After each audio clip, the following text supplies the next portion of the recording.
Yes, you hadn't started it.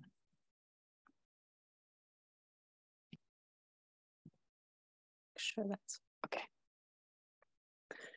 All right.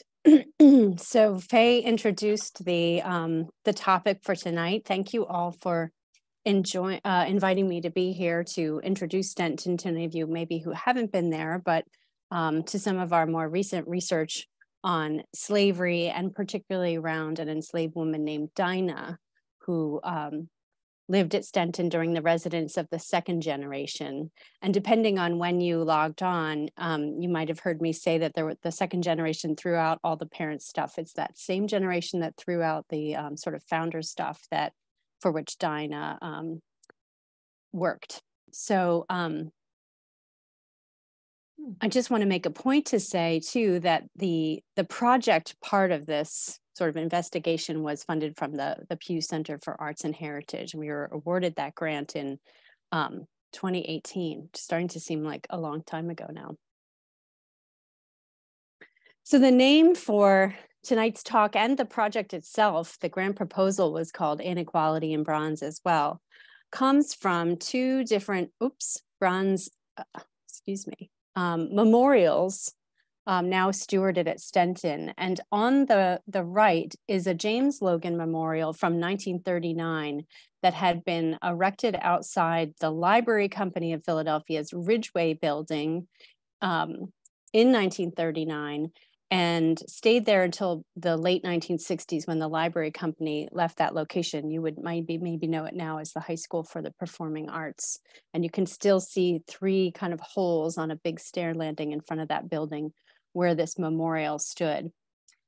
And so Stenton agreed to take on stewardship of this memorial. It came to the site in 2018, because it had been stored in the basement of the Art Museum since the late 1960s. And the Art Museum was doing all of its plans for renovations that some of you probably now know.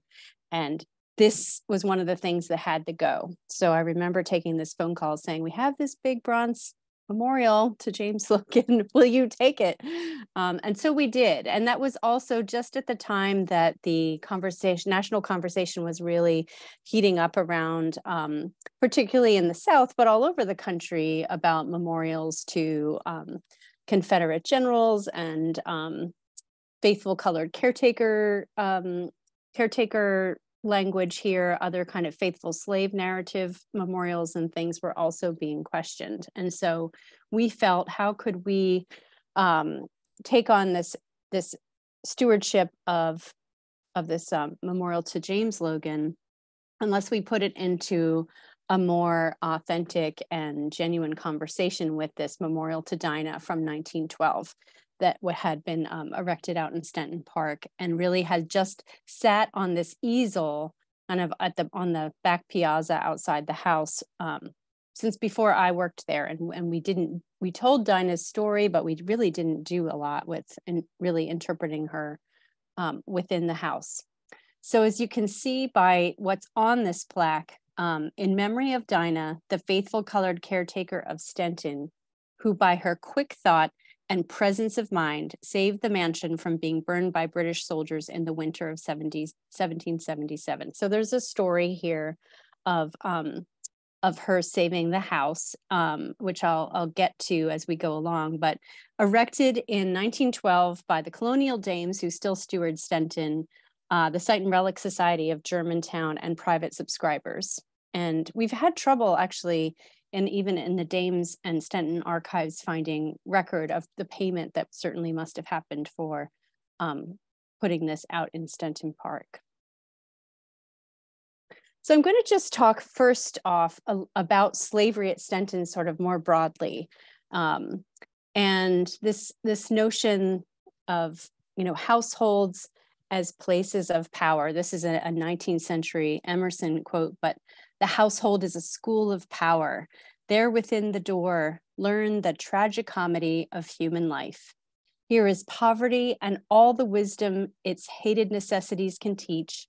Here labor drudges, here affections glow, here secrets of character are told, and guards of man, and the guards of man, the guards of woman, the compensations which, like angels of justice pay every debt, the opium of custom, whereof all drink and many go mad.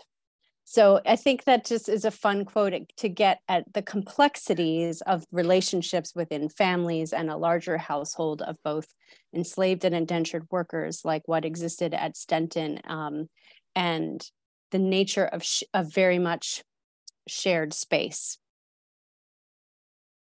So again, I think a lot of you do know Stenton is located more or less near the junction of the Germantown Road, kind of going up to the northwest, and you see the old Germantown village stretched along that, and the York Road going toward New York.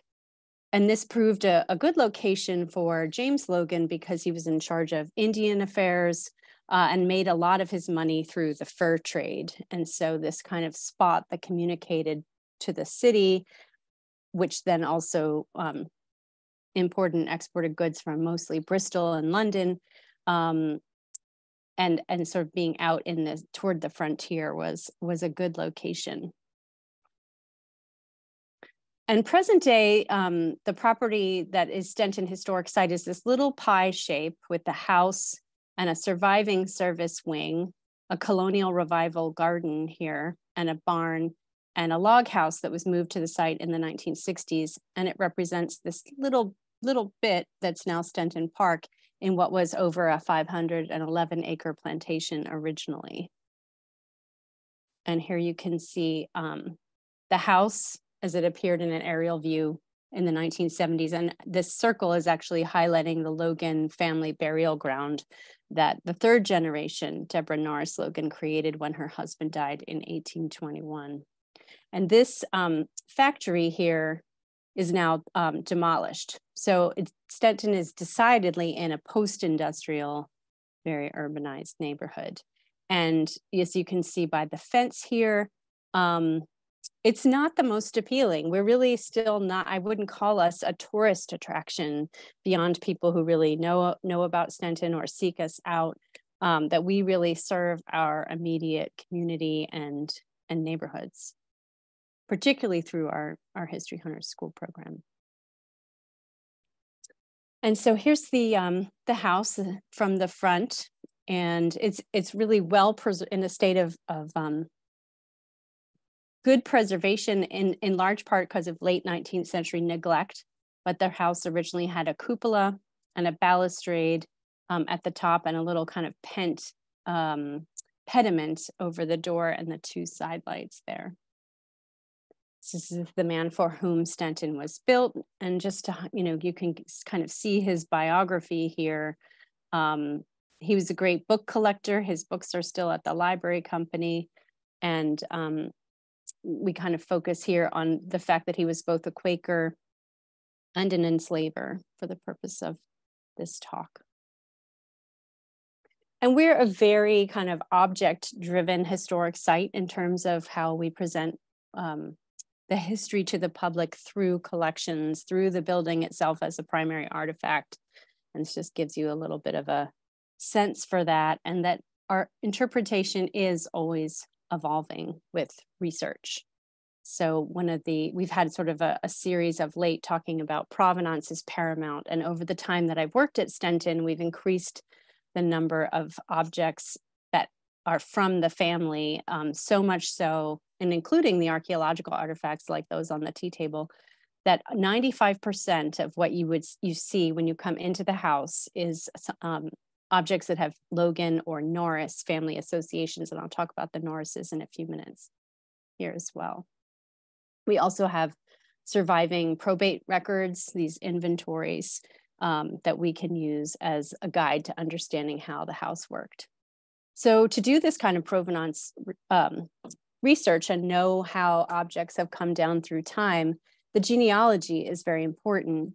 And so we have our kind of series of Logans outlined in red who all inherited the site, and they intermarried twice with the Logan family, or with the Norris family, excuse me, in the 18th century. So James Logan's contemporary is Isaac Norris, for whom Norristown is named. And you can see that the third generation, Deborah Norris, married George Logan, the grandson of the builder of the house. And then there's this, in the children of the first generation, Sarah Logan married Isaac Norris, and their daughter sort of marries back. Polly Norris marries into the Dickinson family. So there's a lot of sort of associated objects, and it makes it hard to even know sometimes how things have come down. So I'm showing you a bigger house than Stenton, but just to give you a little bit of the idea again of the way these kinds of houses were built and originally sort of dominated their landscapes, set behind fences or walls. And this house in Lincolnshire in England has a cupola and the balustrade, these features that Stenton doesn't have anymore. And you can see some of the servants kind of here. There would have been a coachman and horseman and someone stationed to greet visitors to the house at all times. So comparable places to Stenton that you probably know are like the Governor's Palace in Williamsburg, or the recreated Pennsbury Manor, William Penn's house up on the Delaware in Bucks County. Less familiar might be this Groden House, which is also in Bucks County, and another Philadelphia merchant's sort of country seat, or houses in England that this happens to be in Gloucestershire. So there are lots of houses in the Atlantic world that are built along the same form as Stenton. So I mentioned our archaeology and how we pull together the past and try to understand the past, no matter how fragmented it may be. And these are archaeological fragments. And other fragments we find in the archives, things that are above ground as they come down to us. And these are just a couple of pages out of the James Logan ledger book from the 1720s that's kept in the Logan papers at the Historical Society of Pennsylvania. And this is the ledger book in which I started to really find more evidence of enslavement at Stenton than we had known, coming out of a big study for a historic structures report from 1982, which has an appendix. And I'll show you some pages from that coming up as well. But it really diminishes the number of enslaved people and the work of enslaved people at the plantation. But from this ledger, we can read that Logan paid to have another merchant, Clement Plumstead's Negroes, dig the cellar at Stenton. So we know for sure, even though we don't actually, we know the names of the bricklayers and the carpenters. We don't know if they had their own enslaved workers, but we definitely know that enslaved laborers helped build the house. And still today, I think less frequently though, I'm finding that visitors are less surprised to note that Quakers were also slave owners. But sometimes present day Quakers are the ones who are still the most surprised to encounter this when they come on site.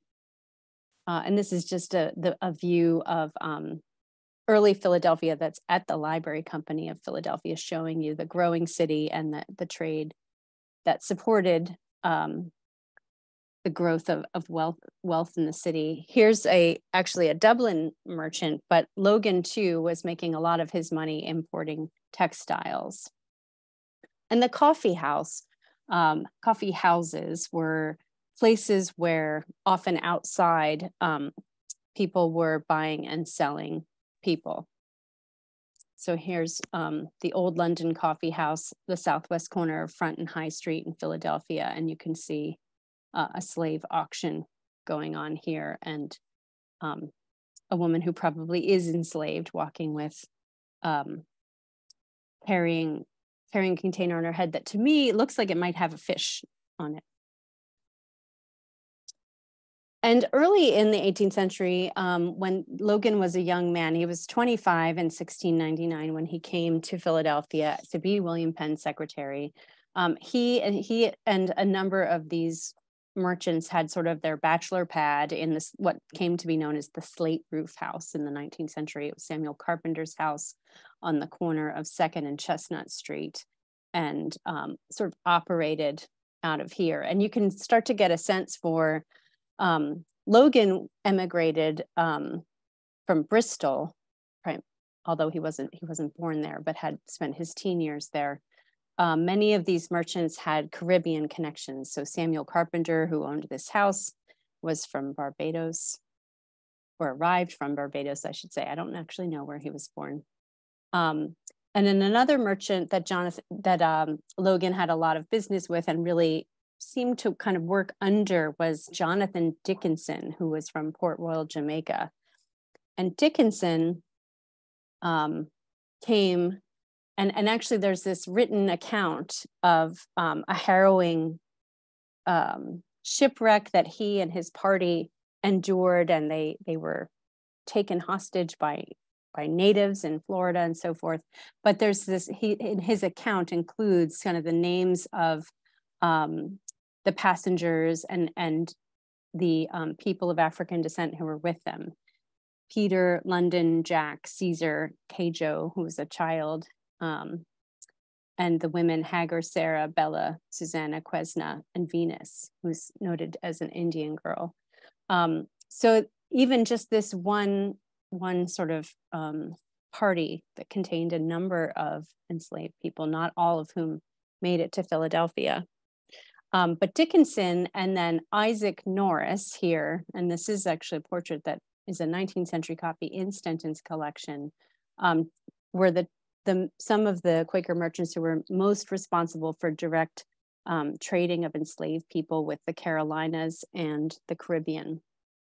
And this is actually Isaac Norris's 30-year almanac that Stenton owns, specifically keeping track of his kind of life, and then became a family document with lots of genealogy as well.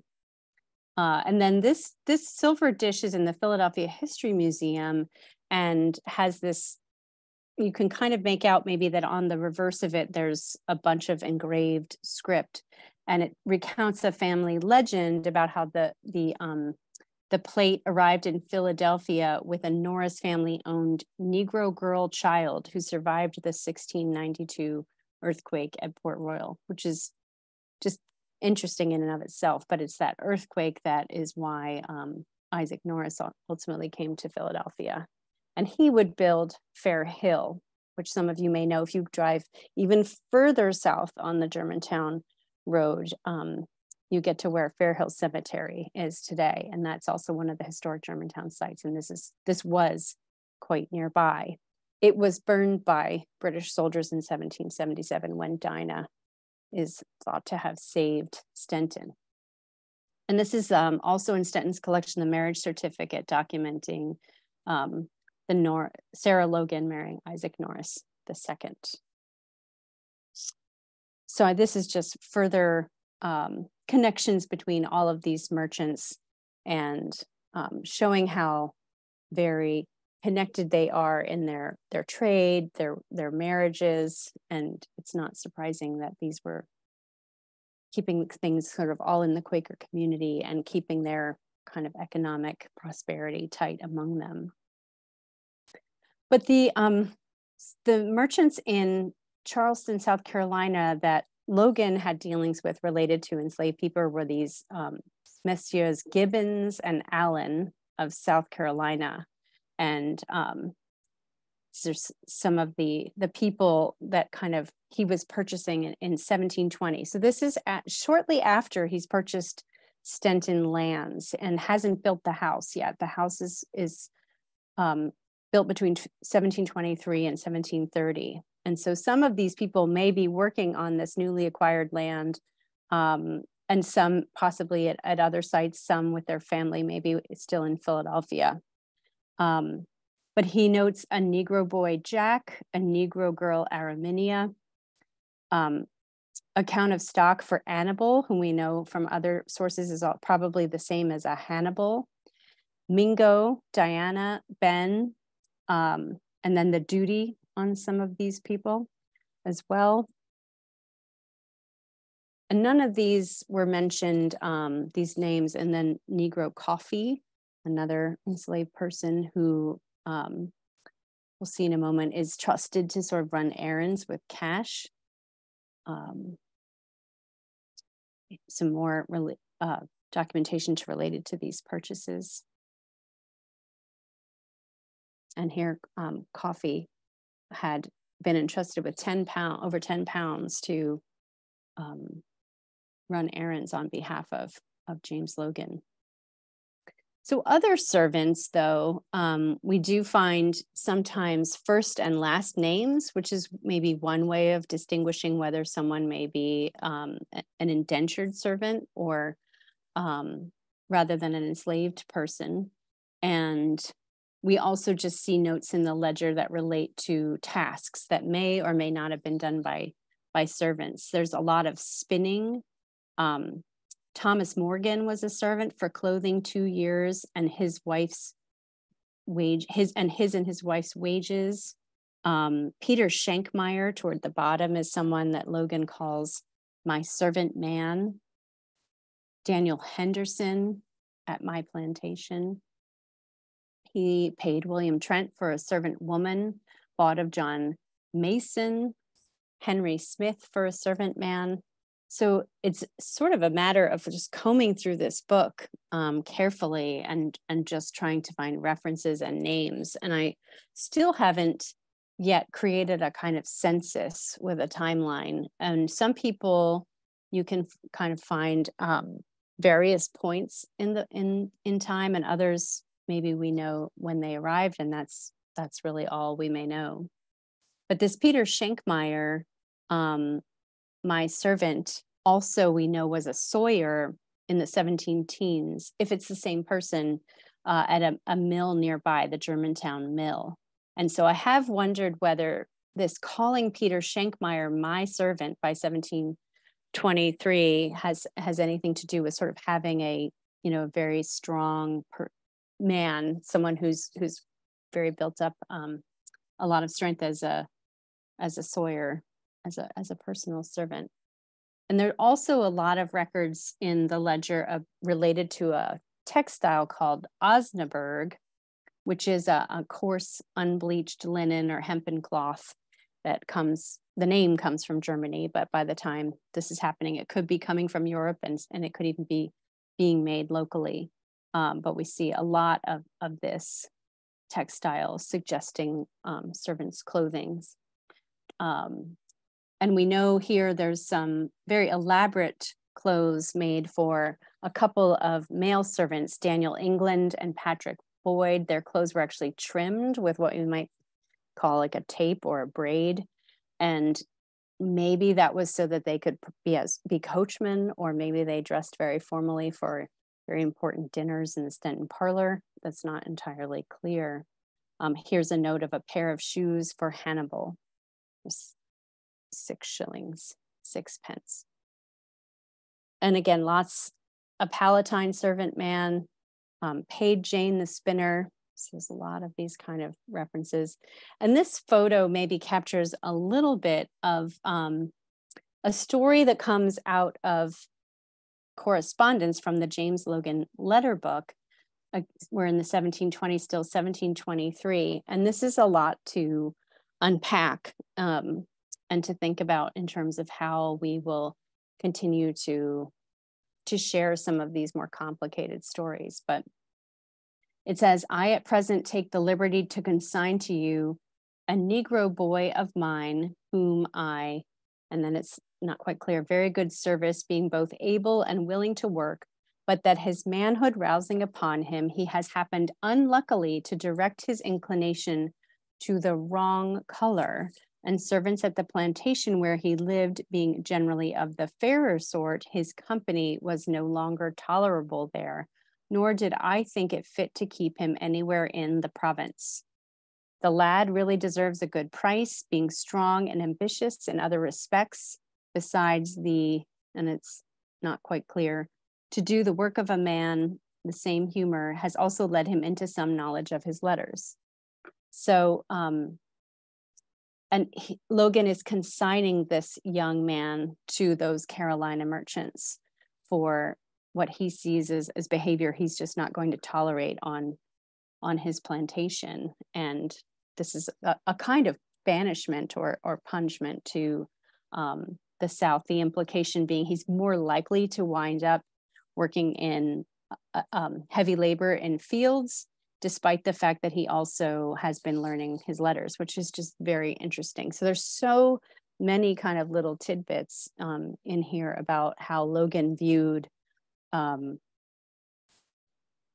of the rules, which you sometimes only figure out when they're broken, the rules of conduct, but also how much he valued having an enslaved person who could assist him with reading, probably getting books, and so forth. Here is the sale of Patrick Boyd, who's probably an indentured servant to an Indian trader named James Letort. And there's a long drawn out story too of Patrick running away and being caught and put in a jail, and Logan having to pay for his time in jail, and then ultimately deciding he's going to have him sent out to, again, a kind of banishment on the frontier with this Indian trader. And then a final story that we've uncovered and was not hard to find, was well known because of these published provincial council minutes, is that an enslaved man named Sampson burned a building on the Stenton plantation. It's not clear what the building was, and was being brought to court. And Logan himself was the judge and wanted to have him punished by death. And other Philadelphians came to advocate for this man. And ultimately, he was banished from the British Empire. That was kind of his, so sort of depending on the level of the crime, as it were, the punishment seemed to be a further distance from Philadelphia or Pennsylvania. But these are the pages I referred to in the Stenton Historic Structures Report from 1982. And it's very interesting to me that for the first generation, the only enslaved people listed are Diana, Mina, who's known from probate records, and they looked at the James Logan ledger book for all these indentured or some of these indentured people, and so I just can't help but wonder whether the researchers deliberately left out all the people listed in the account of Negroes. It's very hard to miss when you're flipping the book page by page. And one of the spaces that, for the time being, we've been in, where we've been interpreting kind of Quakers and slavery at Stenton, Dinah's story, is on the third floor. And so I'm showing you a Hogarth image of this. I think the painting may be called The Distressed Poet, but it's showing you kind of life in an attic space, and a bed that's just sort of, the curtains are just pinned up kind of along where the roof comes down here. And we have garret spaces that have this same kind of configuration at Stenton, where we believe that both enslaved the indentured workers were sleeping. And it's this middle room here that communicates with both the main staircase and has this other door to the service staircase that, because it's unheated, it doesn't have its own closet, it's probably very likely a room that enslaved people slept in. Whereas these two bigger rooms that from your perspective are kind of toward the bottom of the slide have fireplaces, cupboards, suggesting these people who sleep here have a place to keep their own clothes and maybe a few possessions. So a very different kind of level of comfort in these spaces. And I'm showing you a Delft tea tray, an English Delft tea tray, and probably an enslaved young child bringing in the hot water for this tea party. And these are the kinds of scenes that you can imagine also may have taken place at Stenton. And here, maybe an indentured female servant looking very disengaged while she is pouring what is probably boiling water over the tea leaves. So this is the archaeological map I referred to when we were kind of chatting a little bit before this all started. And there's this cistern feature here, and they called it a privy when this map was made, but we've determined in more recent years that it is very likely a rainwater collection cistern for laundry. And that the original kitchen and wash house area was along this side, and the ones that survive are here across the bottom. The cellar at Stenton is also where workers would have had, that would have been their purview, and things were stored to provide for life sort of above stairs, as it were. This space that's labeled workshop was a dairy, and the space here that's labeled root cellar was a cold or beverage cellar. And certainly this was full of kegs on racks on their sides, and this was one of a servant task would be to come and decant from these great casks into bottles or pitchers to take beverages upstairs. And all the glassware was stored down here, possibly in this closet.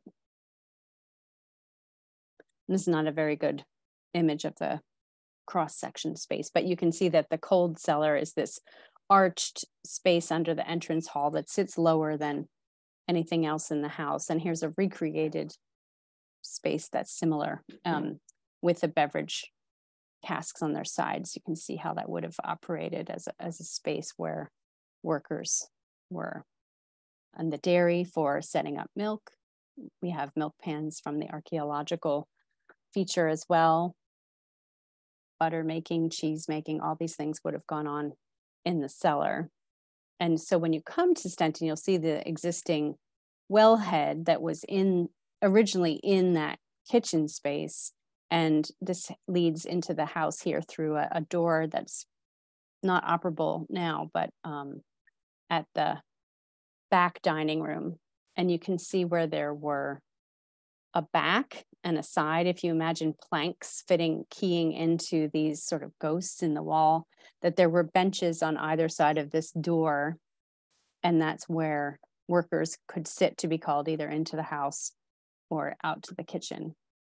And the original kitchen and wash house probably were similar in size to these that survived from the late 18th century.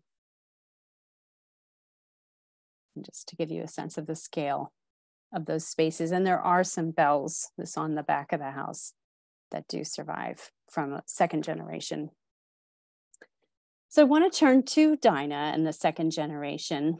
And we don't know exactly when Dinah was born, but we learned in the process of researching during our project that she died in 1805. And we started out with this question of Dinah had been seen as a heroine, kind of a proto-preservationist for having saved the house from burning, potential burning. But the project was really about identifying her as a woman and learning her whole story as well. So I'm going to go through some of these a little bit quickly, but just to share some of the sources that we've been able to piece together. William Logan's will from 1772 let us know that she was the dowry property of his wife, Hannah Emlyn. We know she had a grandson, Cyrus, and a daughter, Bess, who at that time was already free.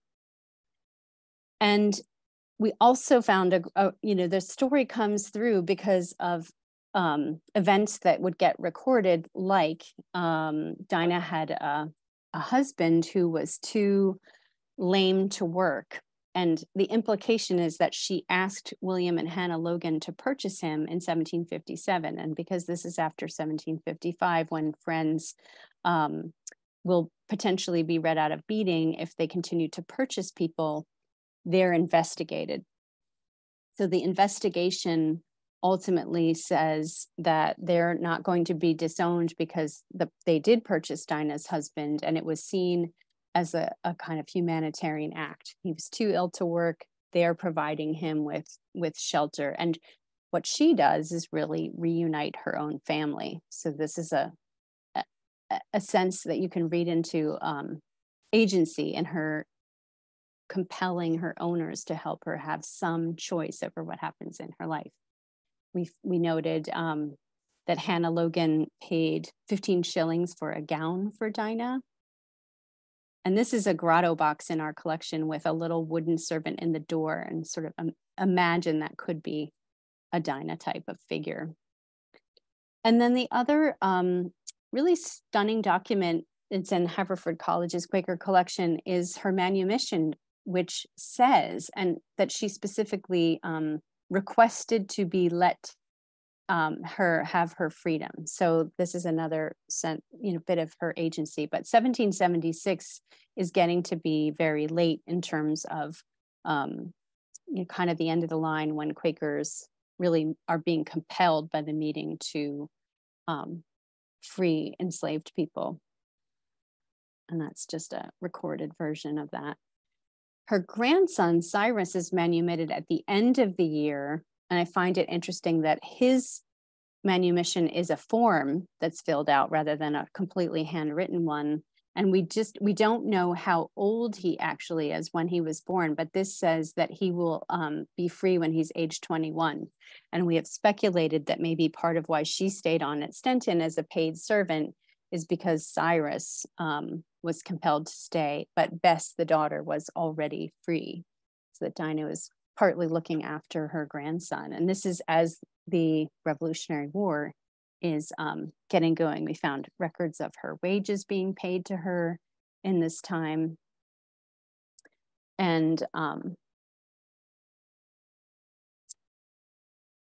just going to pass through some of these. These are bits of correspondence with the third generation, where they emphasize kind of the complicated nature of free Dinah getting wages and staying on working for the family, and this sense that she would have helped raise George Logan, who becomes the owner of Stenton, and says, "Please remember me," to the servants, particularly to Dinah in his correspondence with his wife.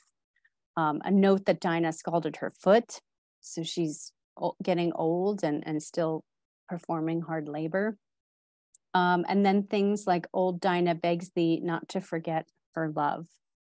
So this connection with Dinah and the family, I think, is probably one that is both affection and yet one of not complete freedom and choice either. So it's a challenging relationship to fully understand. And then the final reference to a living Dinah seems to be this letter from Deborah Logan to her son Albanus from 1803. And we also note that this talks about Dinah's grave, that there was a robin in the tree, which overshadows her grave in 1827. But the big find during the project was just kind of really getting lucky at random, looking at this collection of pocket almanacs that had belonged to Deborah Norris Logan and a different paper collection and so forth. And we found this note of her death. And this is an 1805 almanac. February 21st at about 3 o'clock in the afternoon, our very faithful, and this is kind of, I think, really striking too, because of the language that shows up on this memorial in 1912, but Deborah Logan is already invoking this, what we might think of as kind of colonial revival language. "Our very faithful and good old Dinah breathed her last, was buried the 23rd in my garden. She had requested during her lifetime to be interred at Stenton." And so we don't know exactly where she was buried, but this is sort of the area to the east of the house. There's this smaller secondary entrance here. And these are 1860s stereo views that are what we think was then known as kind of Deborah Logan's garden. So the story is first recorded, the story of Dinah saving the house, in Deborah Logan's manuscript version of this unpublished sort of Dr. Logan biography that she writes. And this is not a very great picture. Unfortunately, it's a bit blurry, but that her presence of mind is noted. And so I should tell you the story too, just so the kind of how it's kind of come down to us over time, is that during the fall of 1777, after the Battle of Germantown, and there's this time when British soldiers are going around looting and burning some of the big houses, and they've burned Fair Hill. And Dinah is supposedly alone at Stenton when a couple of British soldiers come riding up to the house, and they say, ma'am, we're here to burn the house down. Do you have anything we can use for fuel? And she says, well, there's some hay out in the barn. And she's a bit nervous about all this and shows them off to the barn and is concerned about whether there's something she can do or should do or take out of the house. And a couple of British officers come riding up to the house and say, ma'am, we're looking for deserters from our army. Have you seen any of our men? And she says, yes, there's some hiding in my barn. And she shows them off to the barn where they arrest their own men, and her quick thinking saves Stenton from this potential fire. So this early account written by Deborah in 1822 doesn't name Dinah. It says that an old domestic, an old woman, who wouldn't have been quite so very old, we don't think, in 1777, saved the house. And then it's published not in the first 1830 version of the Annals of Philadelphia, but these later editions by Germantown antiquarian John Fenning Watson, again, mentions it in passing. And so there's this sort of timeline of later 19th century publications of the region. Some of you may know some of these. Townsend Ward, S.F. Hodgkin, Frank Willing Leach ultimately is the first association of Dinah's name with the story. And some of these continue into more present times. Charles Blockson publishes the story too. And so it becomes a Northwest Philadelphia, Germantown story that is part of the canon of kind of local history. You know, Dinah saved Stenton. And it's just some versions have more kind of dialogue, sort of language that's brought to it. So there are a lot of these versions. And this is from the 1950s. We found this in the Germantown Historical Society with this funny little kind of sketch.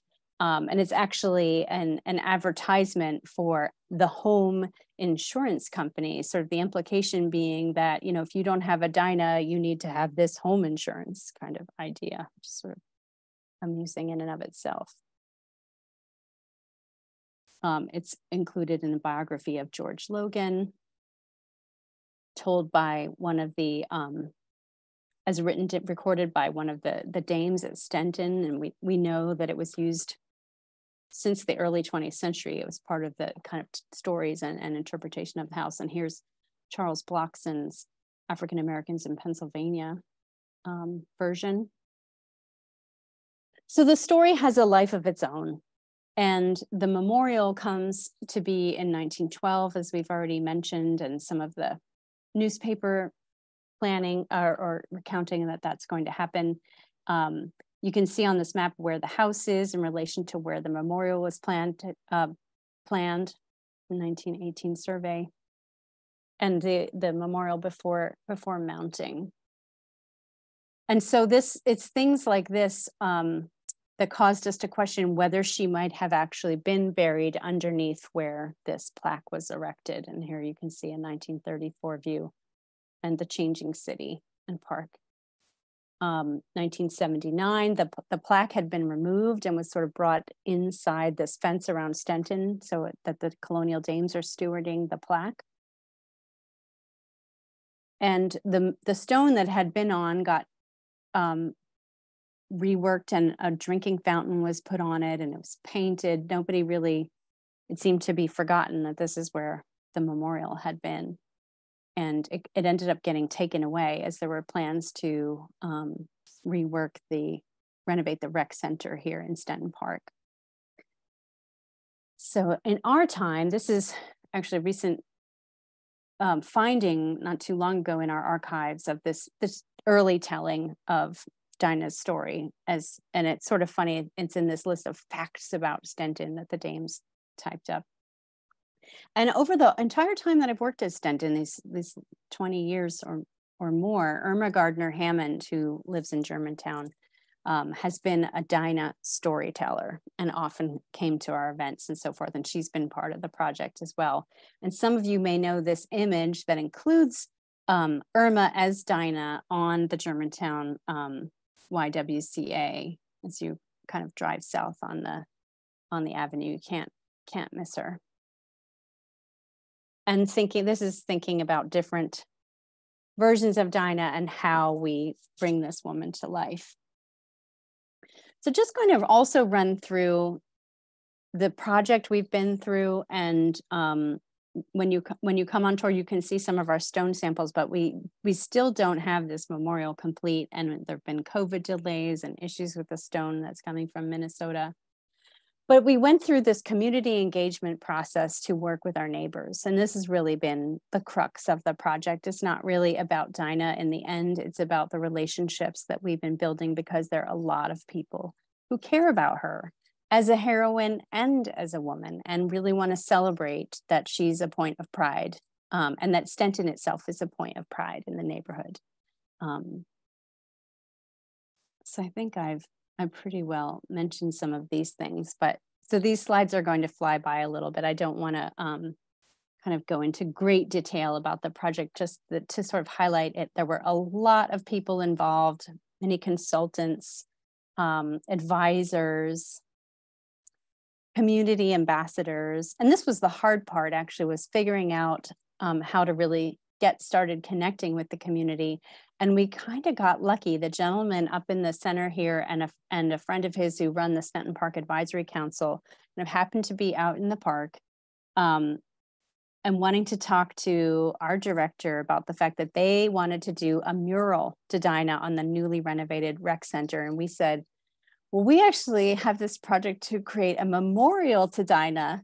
And, so we just were able to get together and help each other. And I still feel like this is sort of a kind of a heaven sent connection that it worked out this way. But these were some of our community meetings where we had topics to discuss what we knew about Dinah.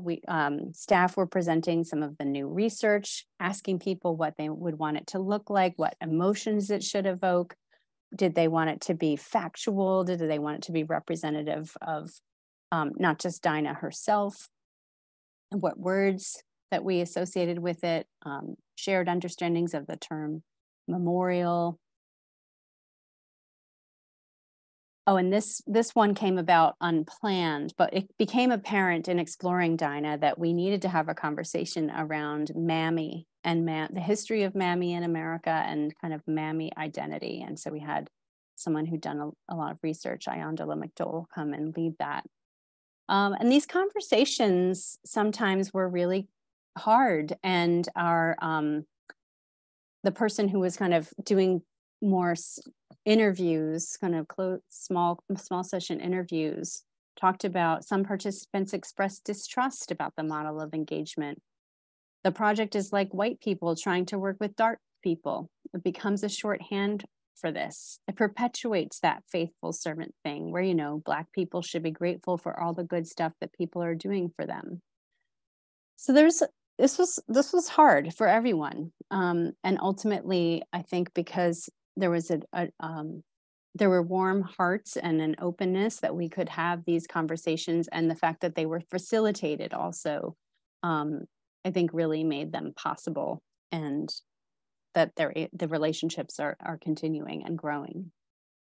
Then there was the artist portion of all of this, where this is all well documented on the website as well. But in the end, at the bottom, Karen Olivier, who is a Germantown-based artist and has also become kind of internationally famous, was selected by the community and people in the nearby zip codes. Their votes, essentially, there was a rubric, and you could say which vote for the one you liked the best. And if you lived locally, your sort of vote counted twice. And if you didn't live in this area, you had only one vote. And so Karen's concept on the bottom right was selected included the original plaque, this idea of silhouettes and questions to Dinah, place to sit, and a kind of reflecting pool. And this got a bit modified over time, so that what's built will be kind of a circular seating within a square, which helps our budget a lot to be able to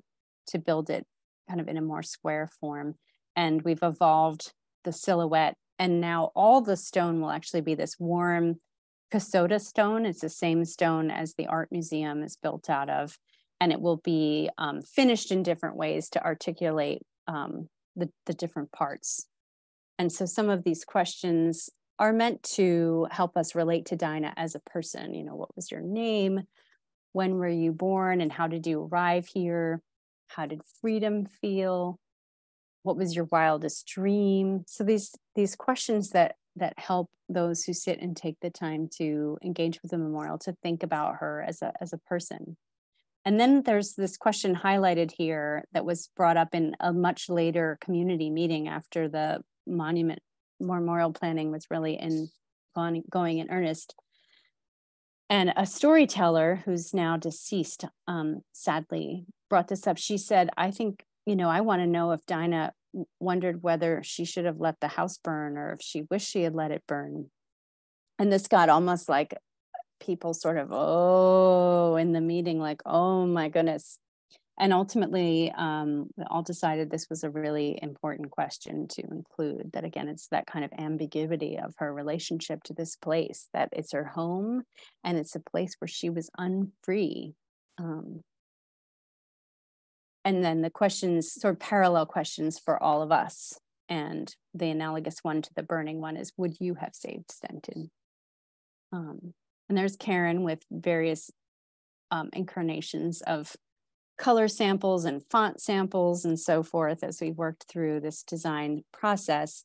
And it's going to be, you're seeing it, this square at the bottom of the screen, we've reopened an older entrance here at the bottom. So this is a driveway where you'll see the memorial off to the left and the Logan Memorial off to the right, and then coming through the property. So there'll be kind of wood chip paths that connect it. And it's over time, we have a meadow, we have the Colonial Revival Garden. There's a lot more of the Stenton grounds that are worth visiting and spending time in. And I think the neighbors really are valuing the site for its kind of oasis in an urban setting, you know, natural features. But we still have this up in the middle room, this exhibit I mentioned. We've been telling Dinah's story up front in the house, and it's not just sort of at the back, as it were. We did ground penetrating radar and did not find her remains out in the park. We did verify that the Logan family cemetery that has been paved over by the city still has bodies in it. We worked with Temple University, and some of their students had their own projects to come up with Dinah memorial versions and designs. We grew our partnership and did new events with the community in Stenton Park, like a health fair. So things that not just are telling the history, but things that the community really wants.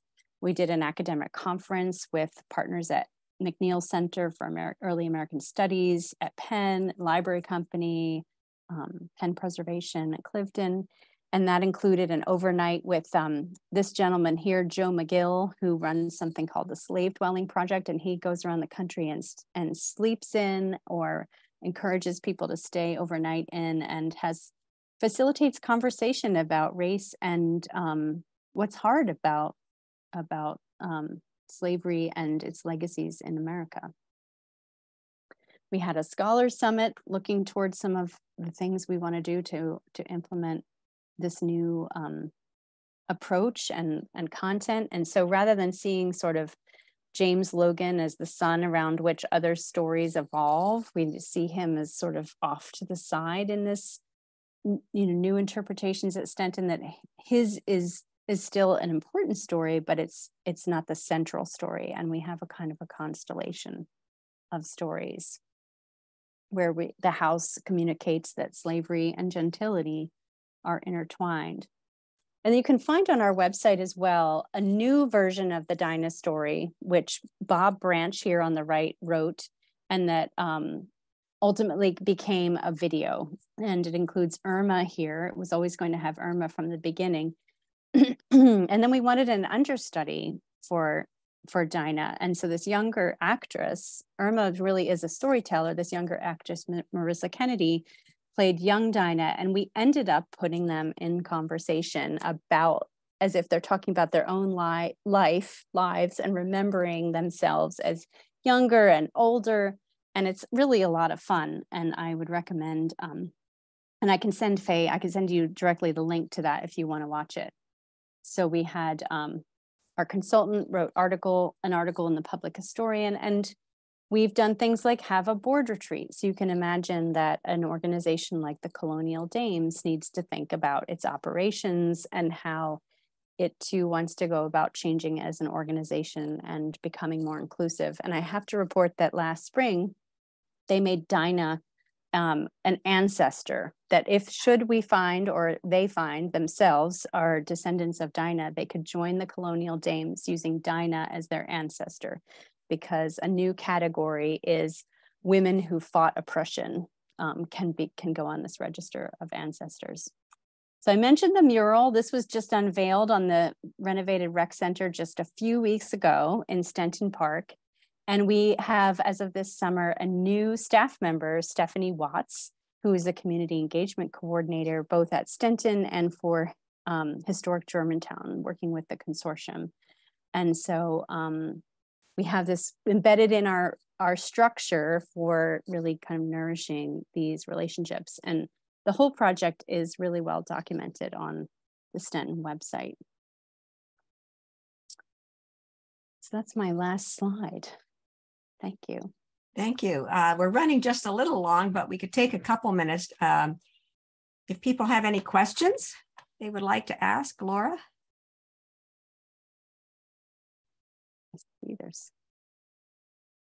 I just look at all that you read and tried to imagine reading it.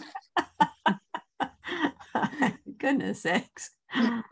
Oh, wow. I mean, you were looking for something specific. I guess that helped, but I don't know if it was you or a whole committee of yous or whatever, but wow. Yeah, at various times it was me. Sometimes it was with my colleagues. And the thing about historical research is, you don't know what you're going to find. And it's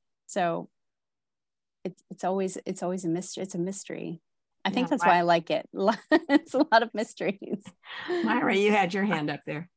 I had a question about, or a comment about, the records that you show us always say Negro. They never say slave. And I thought that was interesting. And I wondered what you thought about that. Why they don't say slave. Yeah, no, they don't use that word. And I think it's because people who are enslaved are enslaved because of their race. It's a racialized description of a person. And it's interesting, there's not a parallel, where I'm using the fact that I think the enslaved people are those who have one name, and that the probably indentured servants have two names, and they often sound like they're of kind of continental European or some sort of Anglo-Irish kind of descent. I hope you have your... excuse me. I was just going to add that then when the Colonial Dames decided to make that marker, they didn't use the word Negro. They wanted to use a different word and use colored, which had become more polite. Yeah, and you could say that every one of these, records, in effect, is a document of the language of its own time. Thanks. Yeah. I was just going to add that we had done some research, my husband's family, and in the documents there, again, they're referred to as a colored person. Mm-hmm. Yeah, and during the Jim Crow era, I think that's often what you see, that there was the word colored is used at that time too. Well, next week we are down for visiting Stenton, and so far people are supposed to contact me if they're interested, and we don't have very many people. So if you are interested, please check in with me quickly, because you know, if Laura and company are going to go to the trouble of hosting us, you know, we should have a good turnout. So it's a beautiful place, and with any luck, we'll have some lovely fall colors. So I think you'd really enjoy it, and we can follow up on some of this. That I know I've been to Stenton, but this has not been the perspective that I've experienced. So please let me know if there's any chance you can come. And thank you very much, Laura. You're welcome. Appreciate your research. A lot has obviously gone into it. So thanks for sharing the information with us. Most appreciated. You're welcome. You're welcome. It's my pleasure. So I hope I'll see some of you next week. Right.